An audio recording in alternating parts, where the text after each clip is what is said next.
I formed the Nolan Stolz Rock Orchestra, or NSRO, in 1999, for which I arranged and recorded several pieces written by important composers of the 19th and 20th centuries, performing them in a rock style. Although such a reworking is largely uncommon in the 21st century, especially in live performance, it was not uncommon for progressive rock bands in the 1970s to perform rock versions of classical works. Looking at the music included on the album, one can examine the compositional elements that remain and the stylistic elements that are different, making it distinctly rock music. Although any of the 9 pieces on the album could serve as subjects for comparison, I will discuss 4 of them today: The Unanswered Question by Charles Ives, The Erlkönig by Franz Schubert, and Arnold Schoenberg's Opus 19 No. 1 for piano in his 4th string quartet. Musicologist David Moskowitz writes, many of the works contained on this recording by the NSRO created controversy, heated debate, and even a riot when they were premiered. Stolz's take on them here will certainly cause introspection in the listener as he aggressively juxtaposes the art music tradition with an arsenal of rock and roll instruments and effects. Style and genre. This album would be considered by most to be rock, but what style and genre within the umbrella label of rock best describes this album? Walzer 1993 and Waxman 2009 argue that heavy metal is influenced by classical music, but they point out that progressive rock, or prog, has a closer connection to Western art music than heavy metal does. Scholars agree that prog has its roots in classical music. For instance, Kovacs 1997 says that one of the characteristics that is central to progressive rock is the evocation of art music within the context of rock and pop. The NSRO does not incorporate elements of classical music into original compositions, but rather performs the repertoire with relatively minimal added material. The album certainly has elements of heavy metal, but because of the use of flute, trumpet, and keyboards, and especially because all 8 tracks are classical compositions, it is definitely a prog album. I argued in a recent paper that keyboards are more of a prog instrument than a heavy metal one by saying that the presence of keyboards in the context of heavy metal will likely evoke the sound of prog unless other stylistic elements are present that contradict that evocation. Moore 2001 says that heavy metal tends to be firmly based on the power trio of guitar, bass, and drums, frequently with the addition of a second guitar. And he associates the use of organ or synthesizer with hard rock. Certainly the use of keyboard could evoke other styles other than prog, such as arena rock, pop, jazz, gospel, R&B, funk, or classical, but that will depend on other musical elements. If keyboards evoke classical in a rock context, as in the case of the NSRO album, then it is certainly prog. Moore 2016 says to address music as sound is to address it as style, and with elements of metal and prog present in our versions of these works by Ives, Schubert, and Schoenberg, they would be considered prog metal in style. Moore offers 3 additional ways to identify types of music to offer a more comprehensive understanding of the music, and these are repertoire, which are individual pieces or songs, genre, which concerns listeners, consumers, and marketing, and practice, how musicians self-identify and perform. Although Schubert's Erlkönig is in the art song repertoire, enough has been changed stylistically in our version to place it in the prog metal repertoire. Our version of the Ives has elements of heavy metal, prog rock, and art rock. Our Schoenberg melody has elements of prog metal and jazz. Concerning genre, the album was released by a prog label, Tributary Music, but the label does not describe themselves as progressive rock. The name of the group is Nolan Stolz Rock Orchestra, not the Nolan Stolz Prog Rock Orchestra. But with the word orchestra used in the band name, and with pictures of famous classical composers on the album cover, it is certainly marketed at a prog audience, as they would be much more familiar with these composers than the typical mainstream rock consumer would be. There has been some interest from the progressive rock media, but to my knowledge, very little in the mainstream rock press. Personally, I hope it will be marketed to classical music audiences as well. And finally, concerning practice, do we self-identify as a prog band? I know I do, and I would be interested to know what my bandmates would say. Erlkönig as composition. Although I will discuss briefly our Ives and Schoenberg arrangements, the focus of this talk will be on Schubert's Erlkönig. Now that I have established some of the scholarship on style and genre as it relates to heavy metal in Prague, I will now show select examples to demonstrate which compositional elements were retained in the NSRO version of Schubert's Erlkönig and which aspects are distinctly rock, including comparisons to examples of 1970s and 80s rock. It should be noted that the structure or form of the composition remains unchanged. There are moments in our version where additional rock-like rhythms are employed, but for the most part they are the same, as is the tempo and most of the melodic and harmonic material.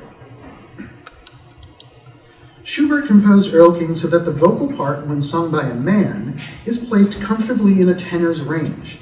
The text includes a narrator and 3 characters, a boy, his father, and the Erlkönig. The vocal parts for the father sit primarily in the bottom register, and the parts for the son are placed primarily in his upper register, suggesting a man's and boy's vocal registers, but within the confines of the range of a tenor. Our version is performed slightly lower for 3 reasons. 1, to lower the father's range to make him sound deeper. 2, to create heaviness in the guitar parts, a la heavy metal guitar riffing. And 3, to utilize the open strings of the guitar for various passages.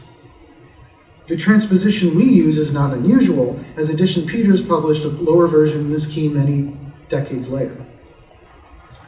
To create a greater difference between the father's and son's vocal register, we transpose the boy's part up, placing it in boy soprano range. Thus, in our version, the son's lowest note is higher than the father's highest.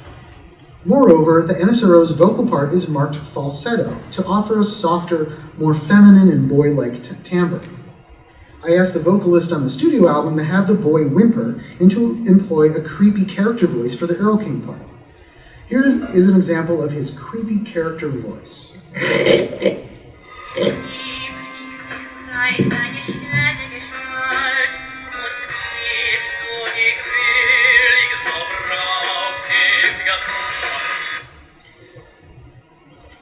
The use of character voices to this extent is rarely found in the art songs tradition, or even in opera, but it is more commonly found in musical theater, rock opera, and related genres, but especially in Peter Gabriel-era Genesis, one of the most important prog bands. Although the rhythmic and pitch material remains mostly the same, Schubert's piano part has been reorchestrated for 2 electric guitars, bass guitar, and synthesizer, with reinforcement by the drum set. These are instruments far more commonly associated with rock music than with the Western art music tradition.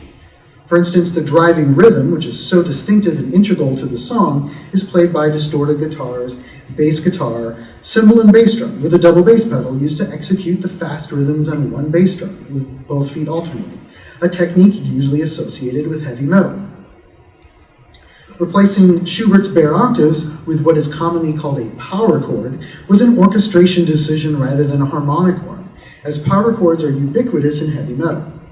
Aside some liberties taken in the vocal performance, the only other significant addition to the pitch content is the guitar riff in Figure 2b. Here, a guitar includes a note implying a scale common in rock music, but not found in early 19th century music, thus referencing the rock lineage of the NSRO.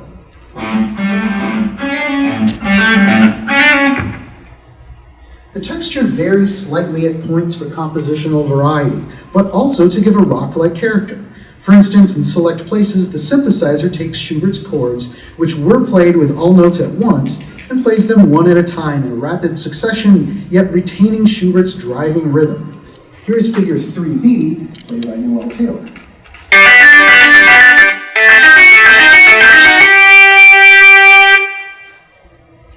McCann, 1997, observes that progressive rock guitarists tend to play chords in this way rather than strumming them all at once. This statement certainly may be applied to keyboardists as well. NSRO's transformation of Schubert's texture is certainly a nod to progressive rock, or at least to classically influenced hard rock. For sonic clarity purposes, Schubert's harmony in one section was changed slightly to evoke Baroque or classical music. Here is the original.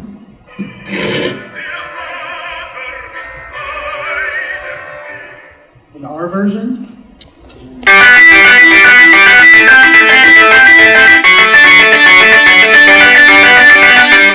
Compare that, for example, to the middle section of Deep Purple's Burn.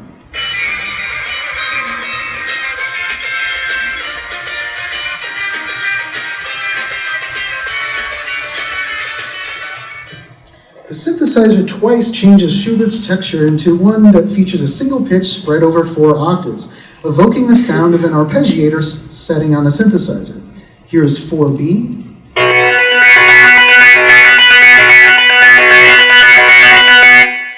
Compare these parts, for example, to the arpeggiator in the bridge section of Styx's Mr. Roboto, which is also a single pitch spread over 4 octaves.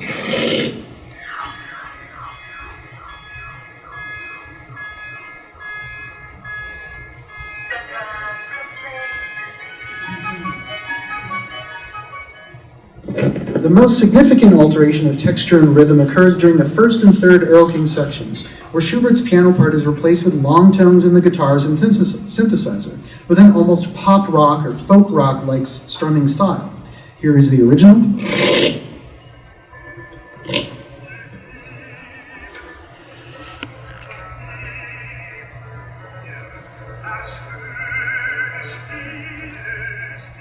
In our version.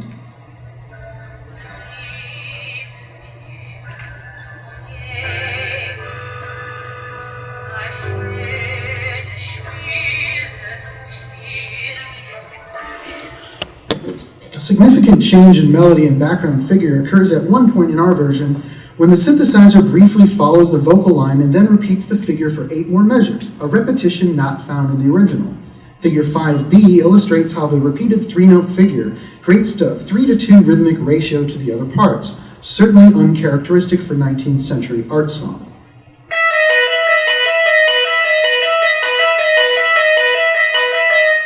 This reworked figure resembles the repeating organ figure in Song for America by Kansas, heard underneath the 4th verse and in the synthesizer solo. Like in the Kansas example, our version places the repeated figure underneath the vocals and the texture.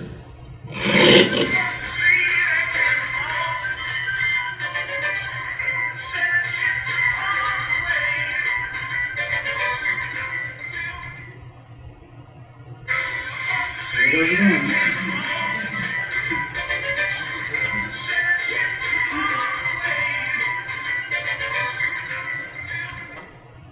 Recording production techniques in the NSRO album. Although we do not do any pitch shifting live, it is important to note that on the studio version, tape speed manipulation was employed in order to make the character of the son sound more childlike and to make the father sound thicker. It was also used to extend the range of a tenor down into baritone range and up into boy soprano range. The passages for the father were recorded at a faster tape speed, thus lowering his voice, and the passages for the son were recorded at a slower tape speed, thus raising his voice when played at normal speed. Moreover, the son is placed in the left channel, the Erlkönig is primarily in the right channel, and the father and narrator are placed in the center. By using 3 different panning locations within the stereo image, the voices originate from different places and thus sound like different people. Listeners might assume that there are 4 different singers on the track if they do not read the album credits. Moskowitz says, the overall effect is dazzling and creates an even more fully defined character delineations. I will play a selection of the father and the son, and then a selection of the Erlkönig. Please listen for the differences in range, timbre, vocal technique, and placement in the stereo image, although I doubt we'll be in stereo today.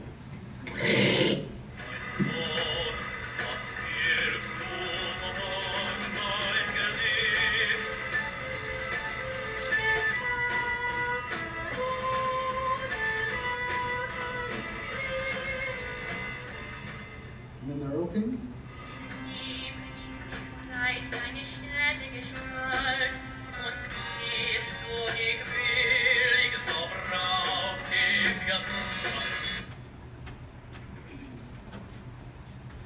Ives and Schoenberg. I will discuss 3 other pieces briefly before we perform them. Charles Ives composed The Unanswered Question in 1908 and then revised it in the 1930s. Our version incorporates both versions plus additional material. The question in this piece is played by the electric guitar instead of trumpet.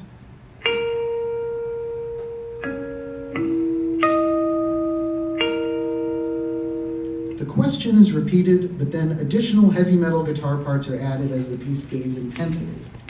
The woodwinds, or the answers, are instead played by electric organ. They get louder, faster, and more distorted over the course of the work, as if frustrated by the guitar's question. The string parts, which Ives intended to be off stage, are played by the synthesizer. A drum set part is added mostly in the role of the strings, at a slow and steady tempo, but at times incorporates the rhythms of the guitar. Stylistically, the drums are similar to that of Nick Mason in Pink Floyd's Breathe from Dark Side of the Moon. The use of sustained synth strings makes me think of the mellotron, a popular string sampling keyboard of the 1970s used by prog bands.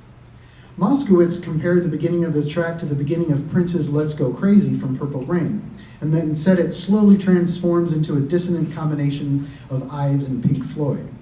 I hear this as a mixture of heavy metal guitar, hard rock organ, art rock drums, and prog synthesizers. Arnold Schoenberg composed the first of his 6 little piano pieces in 1911. Noelle will play the opening passage from it and then move into a jazz-like improvisation a la Chick Corea meets Arnold Schoenberg. My arrangement is a guided improvisation with some suggestions, but the credit should go to her, as what you will hear today will be her interpretation. She will move into the 12-tone row from Schoenberg's 4-string quartet. Although Schoenberg is best known for his 12-tone compositional technique, the Opus 19 that Noelle will begin with predates this technique, yet still will be classified as atonal.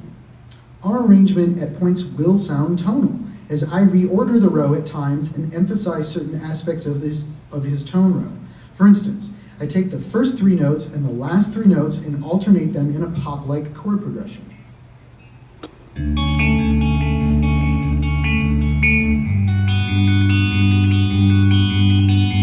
As I discuss in my article from 2008 about this string quartet, Schoenberg often divides his 12-tone row into 4 distinct trichords, or 3-note groups. In this arrangement, I magnify these trichords by treating them in an almost tonal manner. Here are those 4 chords.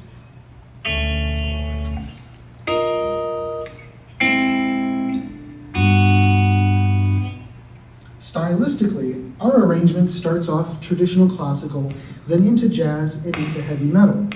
Moskowitz describes this medley quite accurately. He says, quote, "Following a relatively conventional opening, the piece takes on a radical divergence in which it is transformed into a jazz rock fusion of instruments and styles. The rules of 12-tone music are replaced with a menacing sound that combines the chord vocabulary of Frank Zappa and the Mothers of Invention and the sludgy heavy metal of Black Sabbath.